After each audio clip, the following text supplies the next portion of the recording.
Okay guys, so I'm going to do this video a little bit differently to explain metering modes to you within cameras. Now, in previous lessons when we've talked about the different semi-automatic modes like aperture priority, shutter priority, etc., there is a way that you can influence how the camera decides what shutter speed to pick in aperture priority mode or what aperture to pick in shutter priority mode, for example.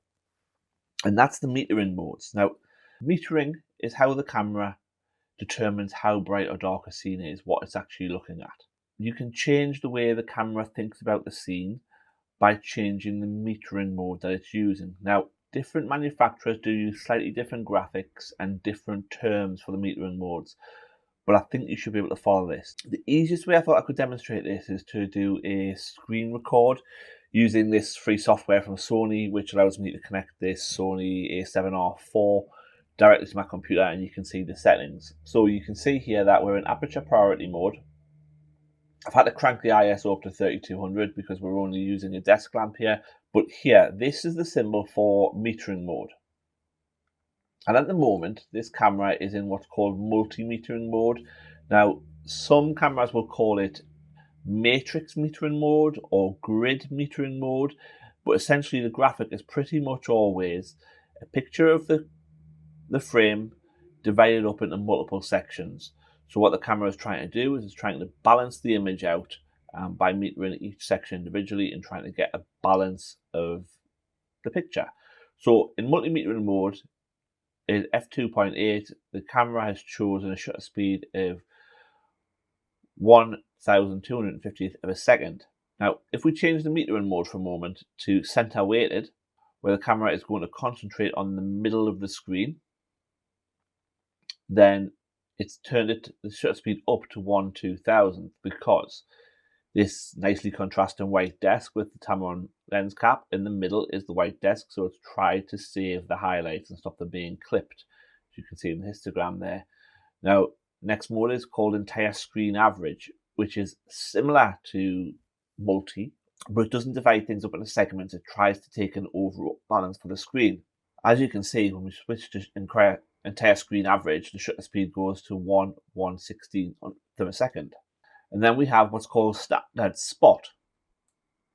Now, standard spot in this camera, I have it linked to the focus point. So it's just trying to focus to meet that based upon where the focus point is. Now, I have this focus point set to medium spot, but it's using standard, which would be whatever I have set. And basically, because it wants to expose properly for the lens cap and get all the detail on the lens cap, doesn't care about the bright white desk, the coaster, this box here, and those will clip. They'll go pure white and you lose the information on them. And it's lowered the shutter speed down to 1/400th of a second. Now, if we go for larger spot, it takes over a larger surface that you can't see here, but again, it's still linked to this, but it's taking in much more of this white. So it's sped the shutter right up to 1/5000th of a second because it needs to protect these highlights. And then we have highlight protection mode. Not all cameras have this, but essentially in this mode, the camera is trying to make sure that it doesn't lose any information in the highlights. Now, which mode works best for you is always going to be up to you, really. Now, there are lots of people who will praise the multi-mode as giving you a good balance, and it is a generally good mode. Highlight protection is a fairly new innovation, and it does allow you to make sure you don't lose any detail in the white areas. This is particularly useful on bright sunny days where the sky could easily blow out, but you're always going to have to pick up the dark areas in post-production. And then we have the spot mode.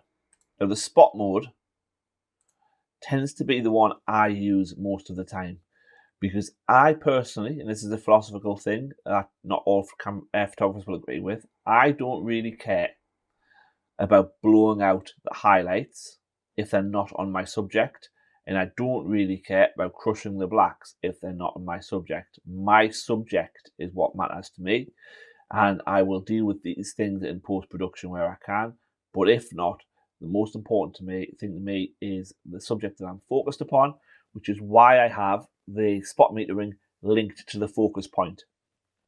Now you can set it to different points in different cameras, but I'm not sure why you wouldn't want to link it to the focus point personally.